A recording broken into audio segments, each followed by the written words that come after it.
თავად ამ ადგილის მინოსური ხანის არქეოლოგიური ზონის სახელი ძველი არ არის ცნობილი. ამ ეზოში არის ძველი ეკლესია აშენებული წმინდა სამებისადმი მიძღვნილი ჰაგია ტრიადოს, ანუ ჰაგია წმინდა სამება ტრიადა. დღეს ჩვენ ვიმყოფებით ჰაგია ტრიადაში, ეს არის მინოსური ხანის, ანუ ქრისტესშობამდე 1550 წლის წინანდელი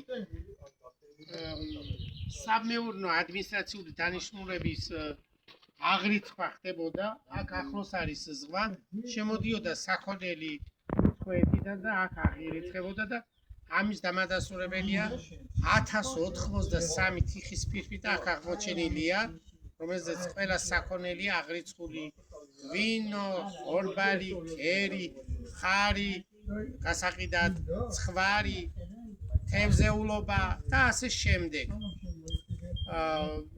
აქ ასევე არის სარიტუალო დანიშნულების ადგილები. აქ ძალიან მნიშვნელოვანი ნივთი არის აღმოჩენილი.